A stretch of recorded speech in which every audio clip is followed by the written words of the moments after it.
I think telling stories is really important. We do it all the time. We do it when we talk to our friends, we do it in our work, when we're trying to get ideas across to our partners. In fact, it's something that is actually key to communication. So encouraging it in children is actually really important, and it's something they love to do. There are 3 great aspects of storytelling. The first is it's just loads of fun. Who doesn't like to make up a brilliant story or to hear one? But one you've created yourself, fantastic. Makes children feel really good.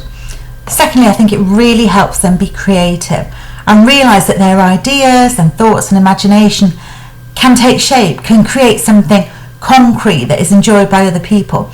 And that's really good for their confidence. So it's fun and it's good for their confidence. And thirdly, it helps them develop communication skills that are vital for life, in getting across what they mean and what they're trying to say. And to do that in a way that is interesting to other people is really useful. So vital, storytelling is vital.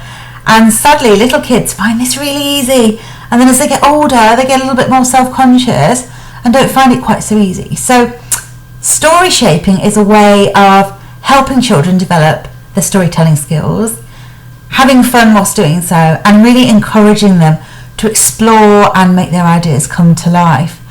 I went on a course a couple of years ago with a lady called Julia DeMassa, who is the story shaper, and she has developed some fabulous tools to help children tell stories. With your help, let me show you these story stones that she created. They're just marvellous. This one is time, which is absolutely crucial to any story. So if you're working with an individual child or a group of children, you might show them the stone first and say, okay, now let's have a think.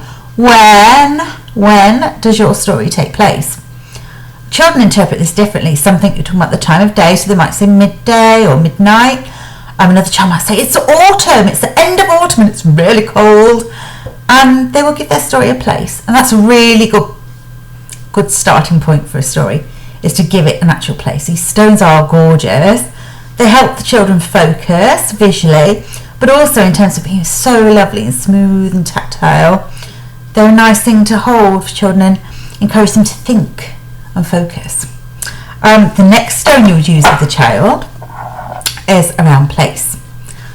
And where is the story set? Well, finding a setting for a story absolutely brings it to life. So it could be set in China 500 years ago, or it could be set in the wood at the end of the garden, or it could be set in Granny's attic. Where is the story taking place? So you have the when and you've got the where.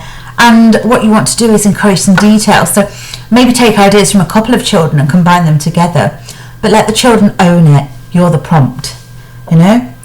Every story has to have a character. Now the character could be a wily old fox, it could be a wicked old magician, it could be a friendly neighbour, it could be a whole crazy family of owls that like to dive bomb mice at night just for fun.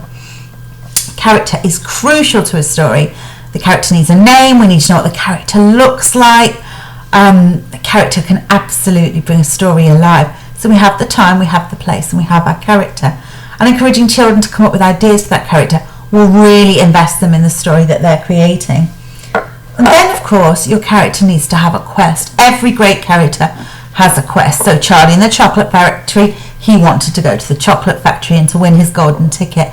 For example, Matilda, I'm a bit keen on Roald Dahl here, she wanted to learn to read and she wanted a nicer family. Every character has a quest or a question. They might want to know how to get to the other side of the world in 3 minutes. They might want to know how to take a rocket to the moon. They have a quest and a question. And it's up to the children to decide what that question is. What is their character's quest?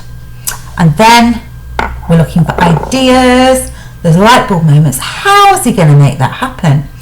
Okay, so he's going to build a rocket, is he?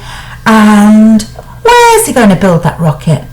You bring the other stones back into place. And what you're doing, you're giving the children a structure in which to build a story. And when they come to the end and the quest has been completed and the questions have been met, then they can choose a title for their story and you can tell them their story back to them. And they own it. And their story is then out there in the world of story making. And it's just fantastic. and a brilliant way to encourage them creatively and confidently, and for them to explore issues that matter to them perhaps. Maybe they'll talk about a child who's struggling to make friends and invest themselves in that story. They might be talking about something that matters to them and they want to find an answer to that.